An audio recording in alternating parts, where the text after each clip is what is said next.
Hello, everybody, and welcome back to episode 9 of the ACB sessions with Jake and myself. Before we go into today's episode, I'd just like to take a moment to thank our sponsors, which we don't have. Which we do not have. Yeah. No, to appreciate the time that we've taken so far. I mean, we're now on our 9th episode. And I think it's pretty awesome that despite how we're feeling, we're still showing up, we're still doing this like we said we would. We're sticking to our word. So yeah, I just wanted to not only show my appreciation to you, but also pat myself on the back. As you should. I think this is a great way to start this episode. So why don't we start off by saying some stuff about how last month has gone, and then later on, as usual, we'll delve into some things that we want to achieve in the next month. Sweet as. Do you want to start us off, actually? Yeah, sure. So with my job, I guess I can start off with that. I have started a new school. So I'm on 7 schools now, and we are at 102 students, I believe, now, compared to the 57 that I started off with. So it's quite a major jump. Major jump. And a lot of preparation to do, progress comments, dealing with schools, admin, emails, blah, blah, blah, all that kind of stuff. It's a bit overwhelming, but I think I'm starting to get a little bit more used to it, which is nice. Obviously, the main reason why I'm doing it is to the teaching itself, the sessions with the kids, and seeing them get inspired and figure out how much they enjoy playing their instruments and playing together as a band, and going from just making a sound with 1 or 2 notes to everyone playing their parts in time, the right kind of tonality, everything just kind of adding up to make noise that sounds like something good. Yeah, coherent, and that is music, not just practice. And you see their faces just light up. That's the whole reason to do it, And as much as I don't enjoy doing all the admin things and dealing with the adults in my job, dealing with the kids and doing those lessons makes all of that stuff worth it. So I just wanted to mention that, really, saying that I'm quite enjoying my job, even if there are difficult moments. I haven't had anything too major yet. I've had some students that maybe weren't really that interested in the classes, and I was trying to find a way to support them the best way I could, and in the end they just ended up leaving, which is something that can be taken personally, I think, in a way. That's kind of like the first instinct, but then there's always reasons for kids to leave. It doesn't have to, it's not necessarily something against you or your teaching style. Not always, at least. They could be that kids just have such a short attention span that they want to do a million things and they can't do music. So now they want to do another after-school activity or whatever it is. They have their reasons, and it's absolutely fine. I think as well, like I've found with especially kids that I've taught over the years, because I've only ever really done like one-on-one lessons where I've like traveled to the student basically. Sometimes it's the parent that wants the kid to learn the thing, or the kid said about it once, but that was just like a fleeting thought, not, oh, I actually want to do this. It was like, oh, I want to do that, Mum. Then they get there and they're just like in another world, just like looking everywhere. They don't even know they're born yet. They have no concentration. Or sometimes the parent really wants the kid to just, oh, do this, it would be good for you, but they really don't want to do it. And then maybe the kid is just unhappy, even if, and like you said, this is when at the point, like, it's never on your side. It's like maybe they've come in with this pressure to do this thing because that's what they're being expected to do. And maybe they didn't really want to do it in the first place. So it could be a whole bunch of reasons. Yeah, I mean, I've got a kid who is a fantastic piano player. He must be like 5 years old, and he can play with both hands and do all that and play better piano. Rachmaninoff and Yeah, all of that. he's really clever, and he has piano lessons outside of my lessons. Oh, okay. And the last time I tried to pick him up from class, he was crying. He was like, "Well, why are you crying, dude?" He's like, "Oh, I don't want to do the lessons anymore." So his parents have cancelled the lessons. But it was difficult for me to understand why he didn't want to do my lessons. Maybe he preferred the one-on-one piano tuition lessons because he wants to be more focused on just the piano instead of playing as a band and doing all that stuff. So, Gotcha. Yeah. Anyway, Nice. thought I'd share that. But yeah, I mean, I think that I think a good thing to mention as well for myself is that I'm a lot more comfortable now just going into a classroom. And I noticed this when I started the new school last Friday. I was able to just go up to the receptionist and be like, okay, I need this from you. And let's arrange the concert for Christmas and get all that sorted now before it's too late. And then I was able to go into the classroom, set up, teach the classes, and then go back home. And it just kind of felt not effortless. Obviously, it's challenging. But if I compare myself, when I started off and then even 2 months in, compared to now, it's so much different, and it feels a lot easier for me to do my work. I just feel a lot more used to it. So I think that's a really cool thing that I'm really proud of myself as well, that I've noticed. I'm proud of you too, man. It's that quiet confidence that you just develop, and all of a sudden you've gone from what the hell am I doing to being like, this is what I do. Yeah. This is how it goes. Yeah. And I didn't think I'd reached that stage until like a year down the line, but I kind of feel like I've reached a certain point. Obviously, there's a lot of work to be done still. There's ways to improve my lessons and whatnot. Mm-hmm. But what do you think got you there quicker than you expected? With every job and everything that I do, if I get dropped into the deep end and I'm not drowning, but I'm like trying to stay afloat for a bit, I always somehow manage to find a way to make it easier for myself and develop systems, ecosystems, whatever you want to call it, to help me get to that point where, I'm no longer trying to stay afloat, but I've built myself this ship. I'm sailing along, and it's, I don't know, it just kind of works at some point. So, yeah. Sweet as. Well done, pal. Yeah. Do you mind if I keep going, or would you? Absolutely. Would you I'm all ears. I'm all ears. Cool. I want to hear about everything. With Envision, we, like I said in I said in the last episode, we released a song. It's now officially out. It's called Hush, and it seems to be doing quite well, getting decent amount of attention from people like DJs who want to play it in their sets, or just people reaching out to me who I haven't heard from in a while, which was quite a cool one, actually. Just people who came across either the Instagram posts or found the song in a playlist on Spotify, and they said, "Oh, I found the song of yours, and this sounds really cool." I'm like, "Whoa, I didn't realize you still knew I existed." Kind of a strange one. So yeah, I mean that's going really well. We are. It is a good tune, by the way.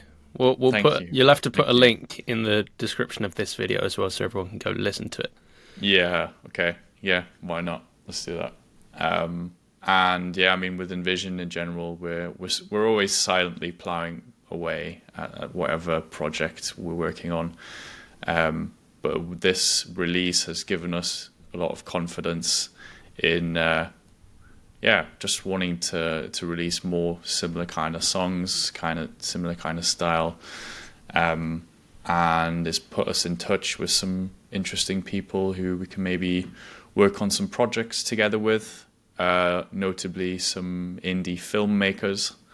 So that would be really cool to very cool. Start a proper portfolio and get our music onto some short films or full-sized films or whatever.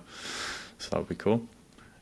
So yeah, man, I really can't complain at the moment. I think things are happening in that sort of department for me. Yeah, otherwise I'm still looking for flats, and the search is going okay. I've not found anything that special yet. Not that it has to be special, but that it just needs to fit my demands, in terms of how many rooms and how expensive it is, if it's got parking, all that kind of stuff. And I did find one that was quite nice and in a really nice area. But when I walked into the kitchen or the bathroom or any of the bedrooms, I was about this close to the ceiling, standing up. So why would they make it like that? I don't know. I don't know how anyone can live. Is it like a Victorian house or something where the people were tiny back in the day? Yeah, it must have been. But it was really, really nice. It was newly refurbished and everything looked super clean and well done. And the cabinets and everything looked high quality. Everything in the bathroom looked high quality, nice tiles. And everything was high, but the ceiling. Yeah. Yeah, there you go. So, yeah, I just couldn't see myself living in there long term. It would just not be good for my neck. It would literally do your head in. Yeah. Yeah, no. So I'll keep looking. I'll find something. Obviously, I said I wanted to find something this month or last month even. But I'm not going to just jump at the first thing I see, just for the sake of moving out. Mm-hmm. I do need to find something. Yeah, it's got to be right, man. Yeah. Yeah, but I think that's enough about me for the moment. Do you feel like sharing to the class? No. What do you want to know? Everything. Only what you feel comfortable sharing. Obviously, I know that the past couple of months haven't been the easiest, but I think that you're putting in the effort.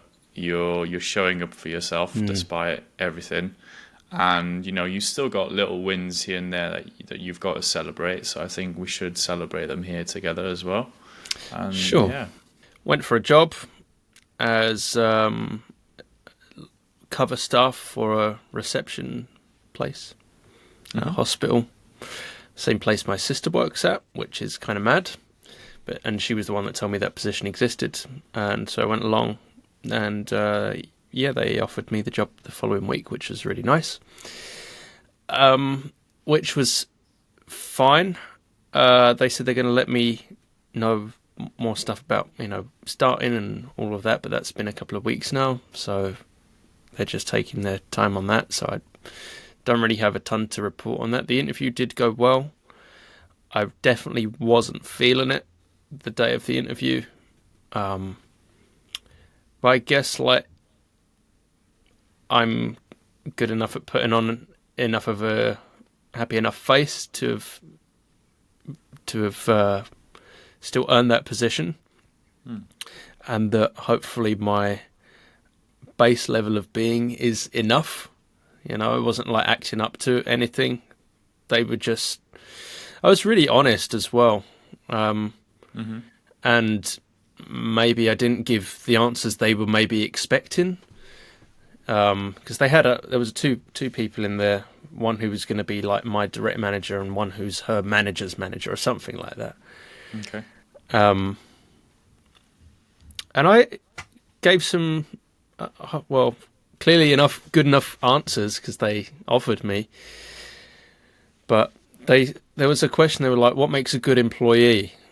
Or what makes you a good person for this?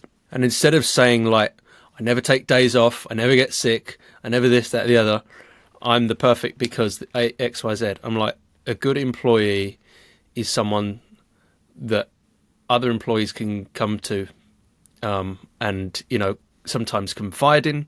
Is someone that does what they say they're going to do, someone who communicates, someone who's honest.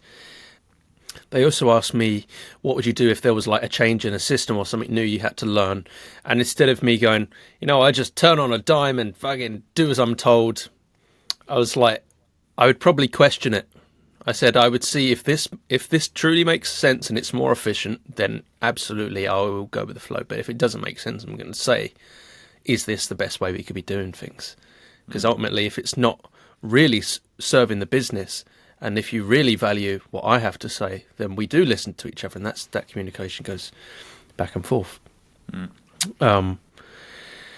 So yeah, pretty much some of that. I know Basically, it's not really... you're not a mindless employee. You're your own person with your own thoughts and opinions, and hopefully sure. the business values that, and you value what the business has to offer. Mm-hmm. I think it's the same as entering any kind of relationship with anyone or anything, or even if you're making a deal with yourself. Is it, yep, I'm going to give you everything you need. I'm going to tell you everything you want to hear. But in reality, I'm probably going to let you down at some point later because I've overpromised something that I can't deliver on. So I'd rather be like, this is who I am. I'm going to speak up if something's not right and whatever. And I'm probably not going to give you everything you need, but I'm going to be honest about that as well. And what else could you ask of a person, really? I think the best types of relationships are the ones that challenge you. And yeah, I think something that we've both experienced, whether recently or any time in our lives, is when we find another person and they challenge us and they challenge our beliefs and everything. And how you're absolutely fine by yourself, and then you meet someone and your world kind of like goes like, whoa, what is going on here? Why am I starting to feel a bit different about myself and my core beliefs and everything? So I think that's, even though it may seem really scary, I think it's a positive thing when someone challenges you and you can challenge them, and you're both there to sort of help each other grow as people, and you're constantly changing and adapting to different situations. Don't you think if we're talking about like relationships just between people and not just this interview, when I see people and maybe they do grow apart, you're like, well, what actually causes that grow apart? It's like, because you are not going to pick someone that you just naturally grow together with. It ain't going to happen. So that means you need to share enough experiences that you do challenge each other, so you have the same struggle or similar struggle, and you grow together because you make it through together, kind of thing. Because people don't grow as close or ever go as far when everything is hunky-dory all the time and you just stay on the surface and you're stuck talking about boring shit like the weather. It happens when you're in the fucking trenches and you're going through the shit, and the person that said, I'm sticking with you, even if it's shit, that's what makes someone, a brother or whatever. And, that is respecting yourself, I think. And you got to want to push yourself and push the other person. If you're entering like a relationship between two people, as in like a couple, and not just a friendship, I've got into the habit, and because I've been a single Pringle for like 3 years now, by choice, because that last relationship, I was like, I cannot give you what you need, and that is unfair for me to stay somewhere keeping you on a hook. Not that I would do that, but you know what I mean, to give that illusion of like keeping you on the hook of something that is not going to happen. That's not fair, and I wouldn't do that. But you have to, I think, choose yourself, and the other person also has to choose themselves, and that you're not entirely dependent on the other person, because then, say you get people who have been together for a long time, and then the spark kind of fizzles or whatever, and they chose not to challenge each other and not to push each other to grow. What is there really left to stand on?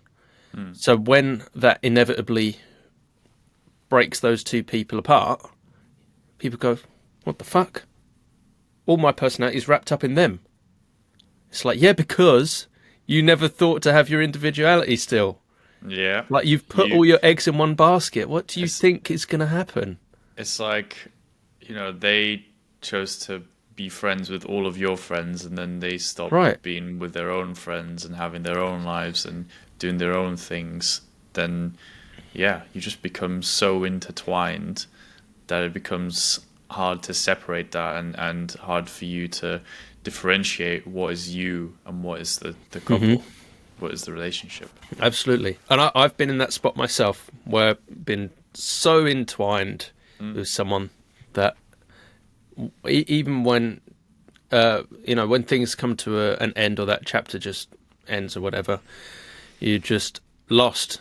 And you're like, right, who am I outside of this thing? And then you're like, oh shit, maybe I didn't really think about that for the last 10 years. Because I was Well, just... because you don't think about it unless something dramatic like that happens, I think. Yeah, which is exactly why people ignore the red flags, because it's going fine, it's fine, it's fine. And they keep brushing it in the corner until it manifests into something really fucking horrendous and unignorable. And then you didn't catch the red flags, and it just goes, wake up, like this. And then you get knocked for six, and then you just...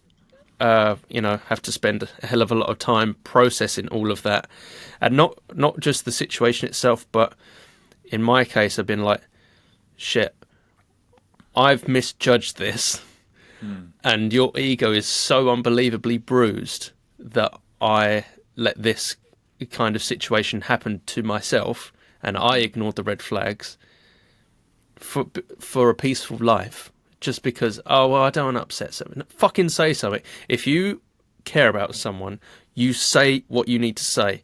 And if you are fucking up, I will tell you are fucking up. Not because I dislike you or because because I genuinely care about you and I don't want you to go down this whatever.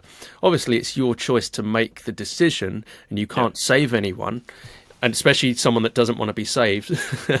Everyone's got to make that choice themselves. So much effort. But, yeah, I think a good friend lets you know when you're maybe going a bit too far, or I don't know, things are just getting blown out of proportion, whatever it is, Yeah, I think it's easy if I'm putting myself in that person's shoes, the person who does things that maybe aren't quite right for you or whatever, and you need to then eventually tell them, what you're doing there isn't it's like hurting my feelings or whatever.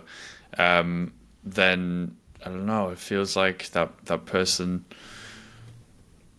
they're so wrapped up in their own lives maybe that they don't even realize that they're doing certain things, and Sure. you're doing them a massive favor by telling them, because then they maybe either they'll have two reactions. They either go, oh, I didn't realize I was doing that, I'm sorry, and let's continue the friendship or relationship or whatever, and I'll change this specific thing. Or they'll just kind of brush you off and go, it's not that bad, whatever. At which point I would probably be like, yeah, okay, You got to take a step. Thanks for letting me know. And even if it's not like, I don't know, someone's making me feel something, it's like, I can see this developing in you, and maybe you can't see it. And I'm not going to say this is the case. I'm going to be like, have you thought that possibly this is happening? And then just bring that open-ended, curious, not judgmental, because you never know it all. Even if someone's your best mate, there'll be bits and bobs that you will just maybe never have talked about, or you won't have experienced the same thing as someone else. Not in the way they would feel it exactly. It's just not going to happen. And just opening that line of questioning for someone, in their own time, to go, oh, do you know what? They might have a point there. And it might take them a while to get there. Yeah, for sure. I think it's good for you to sort of plant those seeds and to make them think about their own actions. But I think the best way to do it, as I've sort of discovered more recently as well, is to tell the person in the exact moment when they're doing the thing or saying the thing that you don't like, instead of waiting too long and then for them to forget that moment, that particular moment. And I think that's a lot more effective, even if it's difficult at the time for you, to straight away say, actually, what you're doing there is maybe not, it's not the right thing, or whatever. You know, it's good to the most productive, or not in a judgmental way, obviously, like you said. But, could you be doing this a bit differently, or however you want to phrase it? So we could bring like these ideas of opening up to a friend that, is this the best way you could be thinking about something? Have you considered X, Y, Z? And wouldn't it be nice if we like allowed for ourselves to ask, that of ourselves, to be like hand on heart, Jake, is this something you really want, or is this really how you need to think about it? And it is so, you know what, man? It's so tempting to be in that kind of victimhood mindset. Also in the someone's, pissed me off or wronged me. I am justified to feel this way. I deserve to be pissed off because they did a thing and now I earned it, and I'm gonna. You know what though? Yeah. It feels good. That's why we do it. Right. It feels good. Feels good as well because the ego's strong. Because it's like, fuck you. Yeah. I'm gonna do this thing, and that's fine on the surface, but you know what happens is you spike your cortisol, you get all fucking worked up over it, and then you need 8 to 10 hours to calm yourself back down. Yeah. And you're probably not going to sleep because you've got into a rage or whatever. And I think there's a perfect quote to explain all of this, which I've shared with you a couple times now. Let's hear it. If it costs you your peace, it's too expensive. Yeah. It is. That's a good one. Do you think that I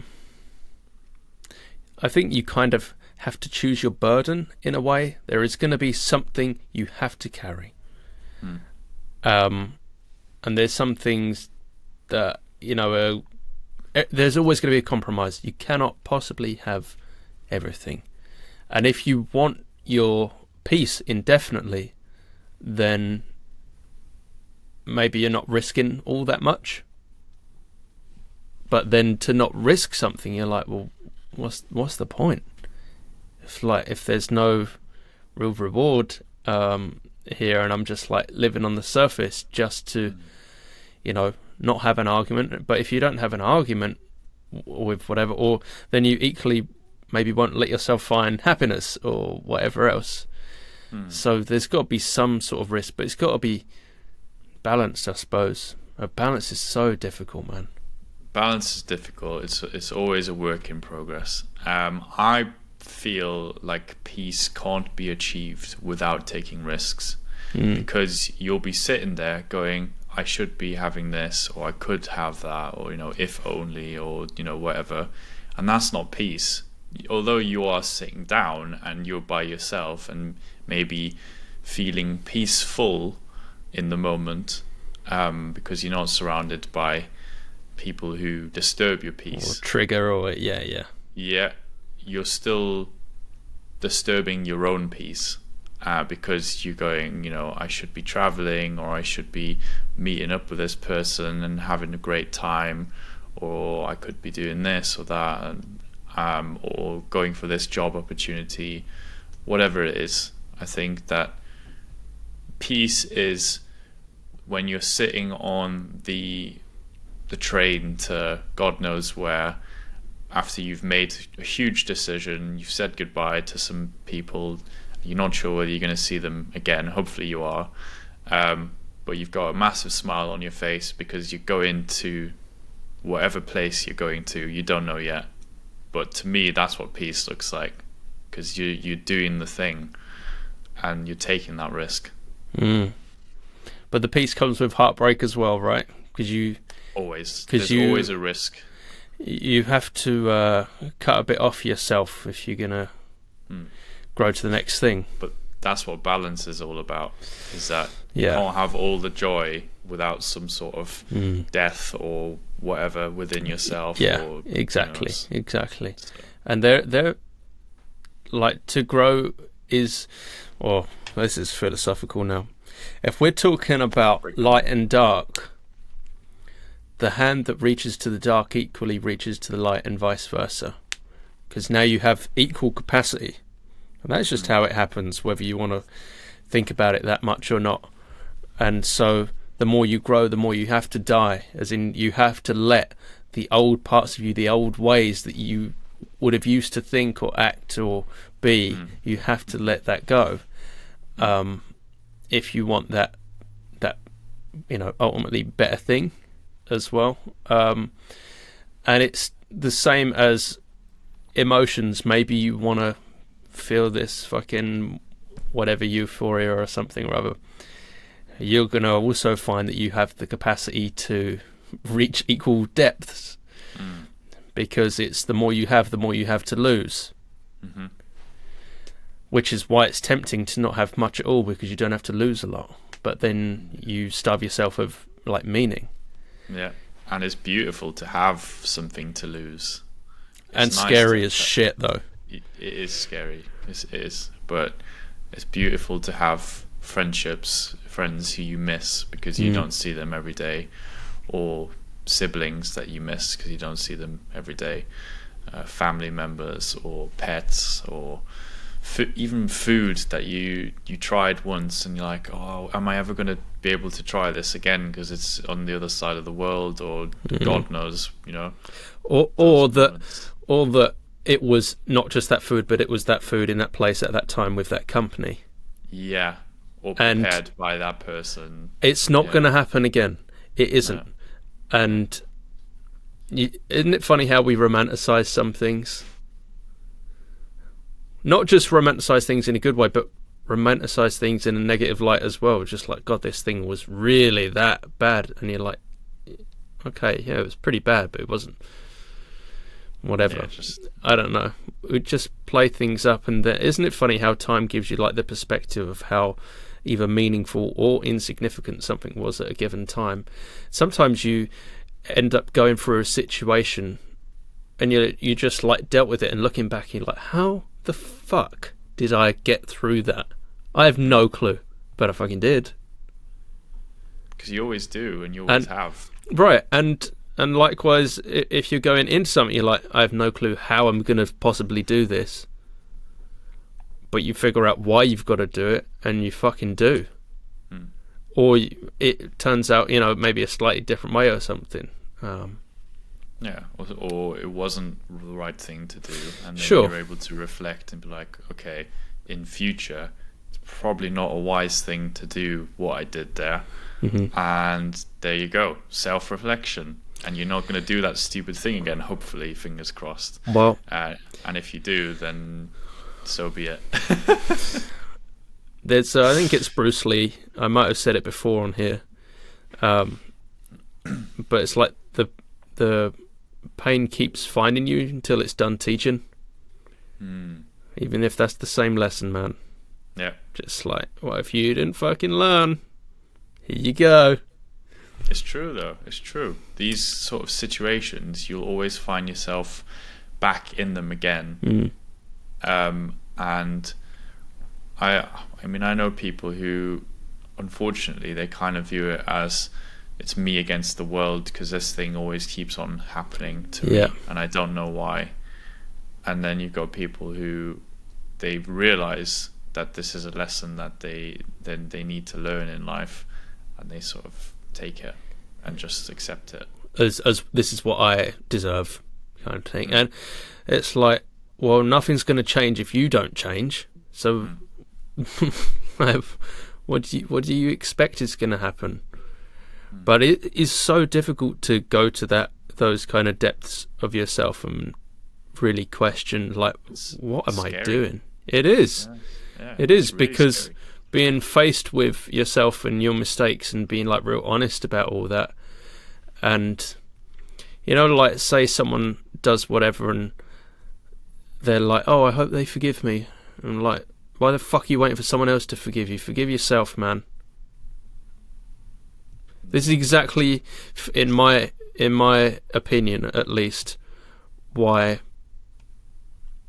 stuff like praying is very dependent on the individual.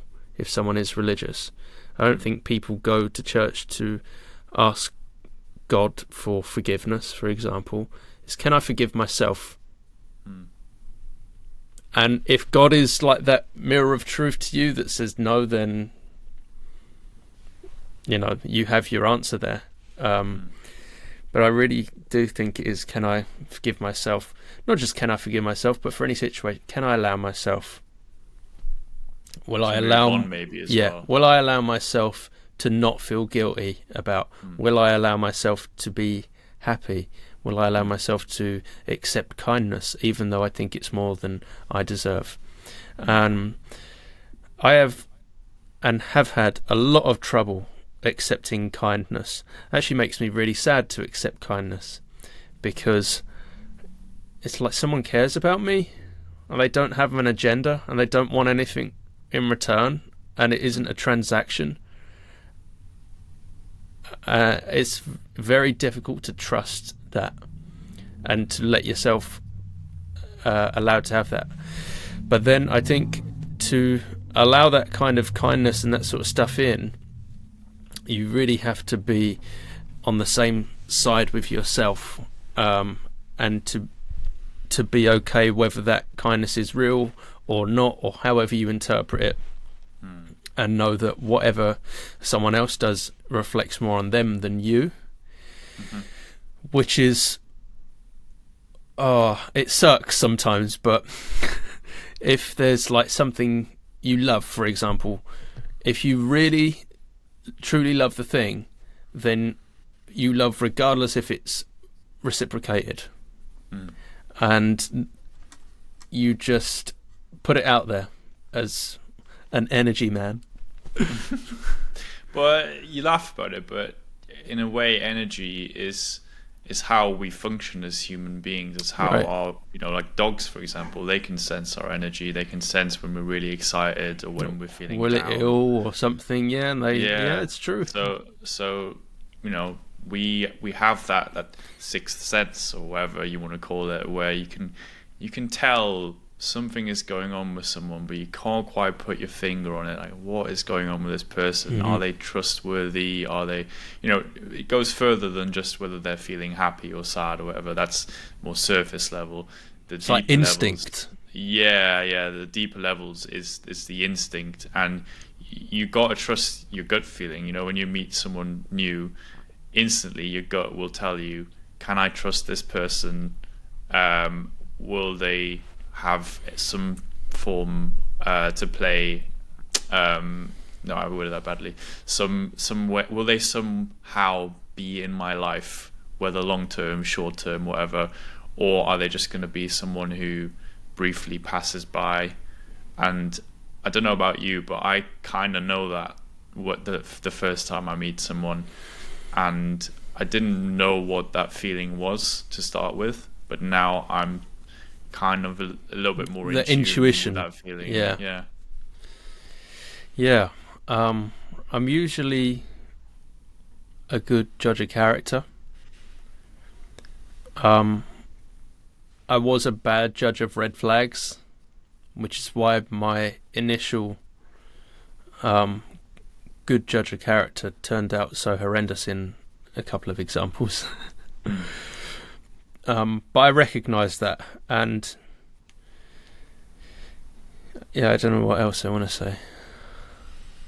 I think that you can initially have a good judge of character, but then it's obviously down to the other person to keep proving that right. Not that I think it's the best way to measure someone up like that. Be like, can they prove me right? Because then that's something within you that's trying to find a way for them to go wrong, if you get what I mean. Sure. Because and sometimes you look for whatever it is in someone as a confirmation bias, because that's how I expect that type of person to behave, because that's what I know. And if I'm right, then told you. Yeah. And then you're like, okay, that's maybe not the healthiest way to approach everything. But it feels good. It's like, I told you so. It's like, great, I won that imaginary bet with myself. Yeah. Well done. Now you feel great, don't you? Yeah. I don't, actually. I'm just going to keep looking for that as I go forward, because this is really, really healthy. Yeah. It's a practice. good system you have there. Oh, yeah. Yeah, it's good. It's fantastic. It's fantastic. I was about to say I'm really enjoying this conversation. Yeah, it's nice. Even though I'm not feeling it today. But I'm glad I did it this week rather than last week. Yeah, you feel better than last week. Oh, yeah, I do. I don't feel like it, but I don't feel it today. But yeah, I'm doing loads better than last week. Last week was probably one of the most difficult weeks of my life. I was emotion city, and everything was a little out of control, and I had some very scary and honest mirrors held up, and it led to something nice, but it's going to still take a lot of work, so we'll see how that goes. Sure. I get stuck a little between letting go of things and also being like, I don't want to have to live a life where I just have to let go because people can't stick to their word or something like that. Do you know what I mean? But then it also, if you dare to reflect as honestly, it holds the mirror up to yourself going, right, have I stuck by myself and what I said I was going to do? Have I upheld my standards?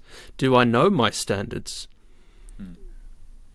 Am I willing to, compromise and accept things when the opportunity presents itself? Am I even ready for that opportunity? Sure, yeah.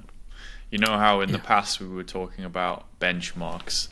I think that's a benchmark right there. You're setting that benchmark for yourself. Yeah. Obviously, you can have other people as benchmarks too, but I think the ultimate benchmark really is you and yourself, and you holding yourself accountable and doing the things to improve your life, however that looks. Yeah. What are you looking forward to doing next? I want to move, man. I really want to move. I want to make that happen.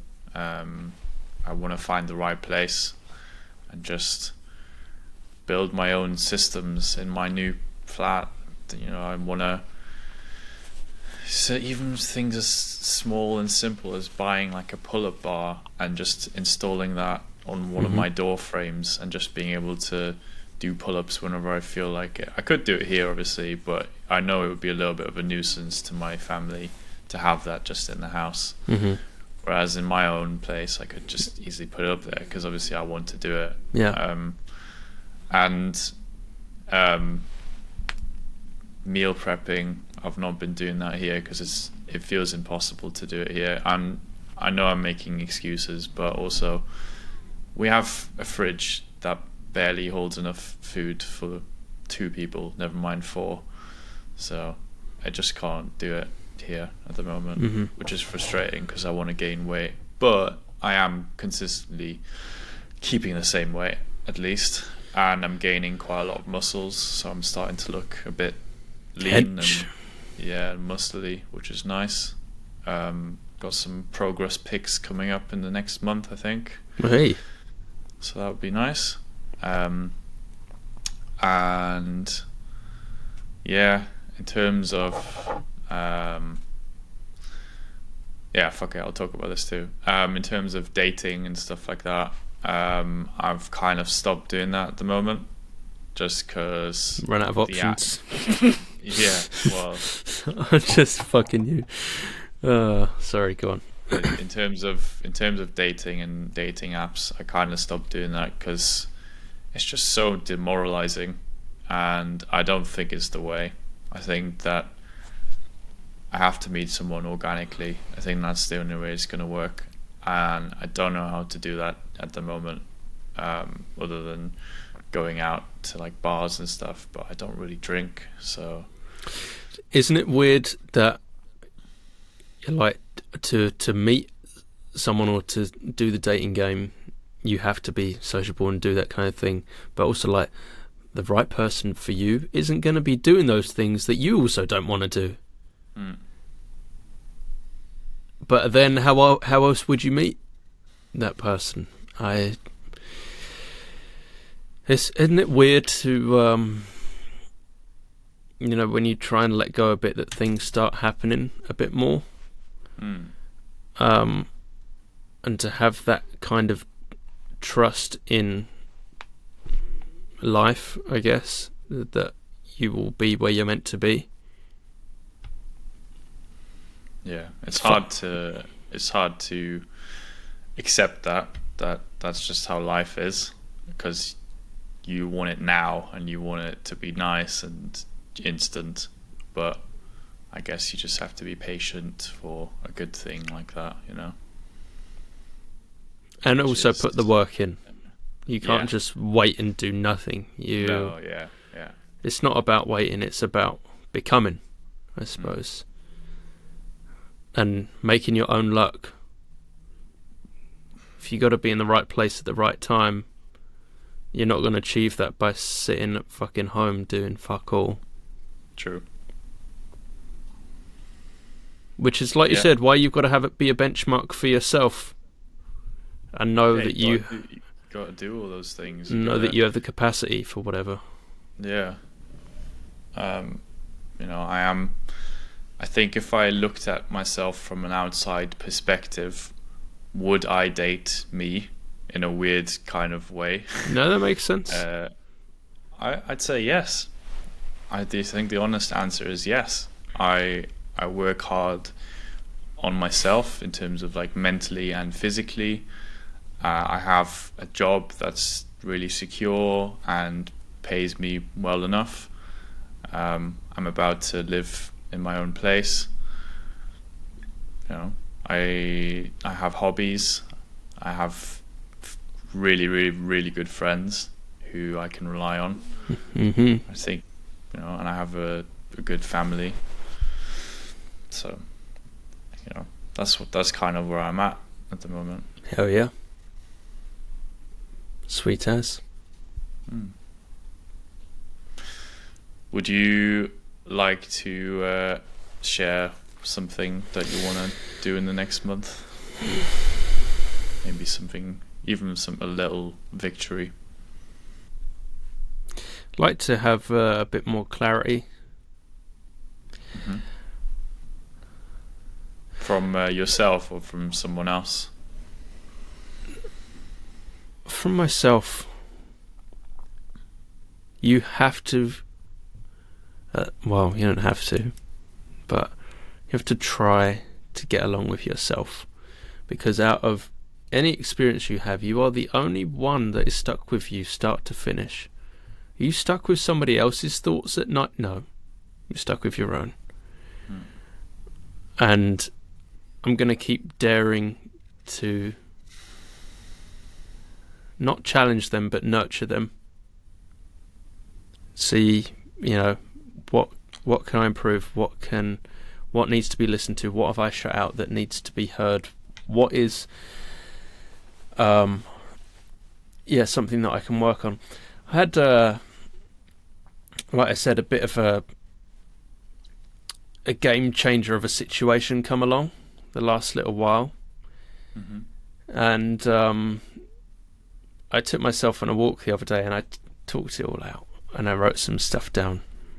I even wrote myself a little letter and I challenged some things that I thought I'd solved, but I hadn't, not properly. And a few years ago I took myself to therapy and I wondered why I couldn't accept the kindness from others and why it, upset me to receive that kind of thing. And then a few conversations with some friends and just that walk, I just like aired everything out with myself. And I think I cracked the door open on what I missed in my whole thing of therapy, and also what I missed the rest of the time leading up to that therapy time, which I must have done in 2022 or something.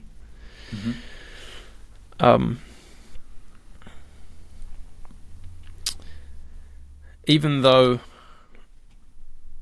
I've felt in a better spot before in my life, and I'm sure I'll I'll feel in a good spot again at some point.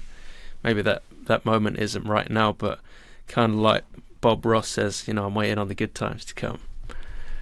And that's fine, but in reality as well, there are things that I've shown up for myself for that I'm in a better spot.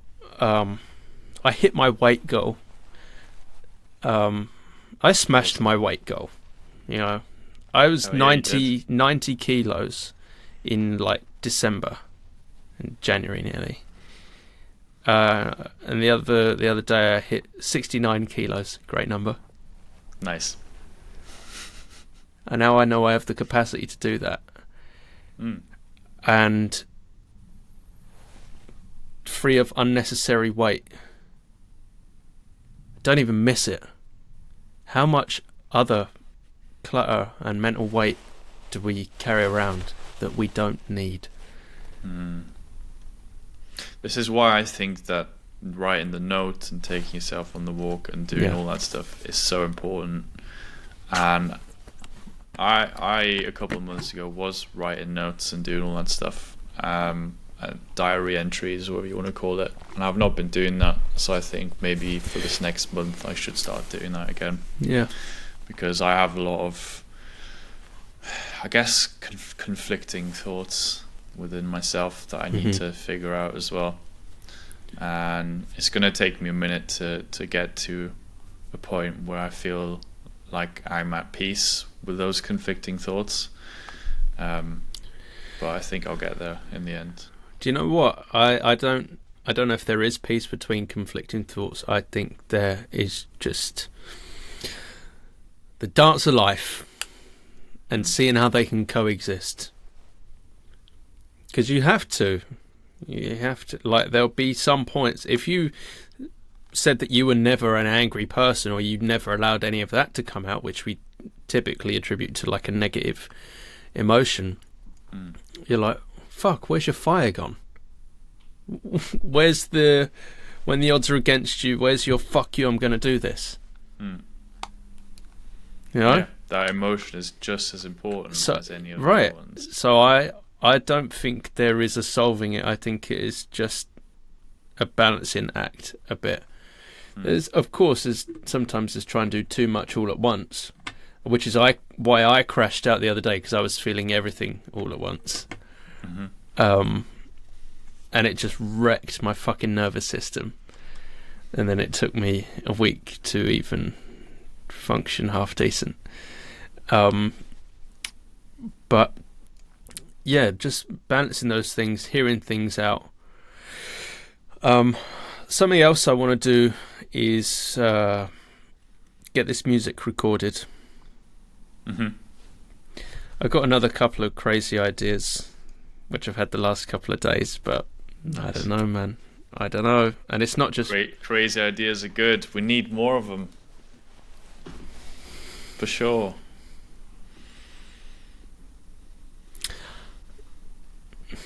Yeah, I don't know if I should say it, though. That's alright, you don't have to.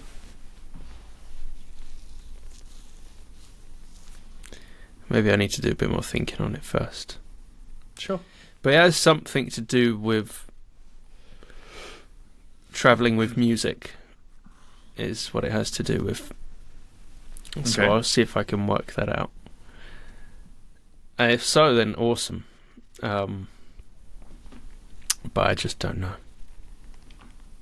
I'm going to work on not just having situations work out in a way I'd like them to. I'm going to keep working on myself and keep making things happen, keep showing up, even though it's quite difficult. But yeah, you just gotta hustle on it, I suppose. I have my birthday coming up. Yeah, you do. Which I'm still making my peace with. Sure. As the whole thing surrounding the kindness. I think you found a good workaround, though. Yeah, I hope so. So I discovered that I felt guilty for wanting things. That's something I really had to challenge. And is a work As in, like, selfish progress. or what? Yeah, I felt guilty for wanting a thing. But I had a really nice talk with our friend, and she's a living legend, and she gave me some really nice words and some nice advice, and helped me just think about things a little. And so hopefully this birthday thing is going to go better than last year or the year before or the year before. Well, we'll see. Well, There's always time for it to fuck up. Oh, thank you so much. Love you for that. That's great. Yeah. Thank you for joining us, everyone. This has been a fun episode filled with loads of deep thinking, talking about balance, imbalance, how to deal with all those kinds of aspects of life where we have to challenge ourselves and our core beliefs. I really enjoyed today's conversation, Jake. I know you weren't really feeling it, but I'm still glad that you showed up here and that we just have a conversation as we usually do, which always leaves me feeling pretty good, actually, no matter what we talk about. Yeah. And I think maybe a nice bit to end on is that if you love what you do it happy or sad or anything in between, which is why we show up for each other and ourselves right now. Yeah. All right. Thank you, everybody. We'll see you in the next one. Yeah. See you guys.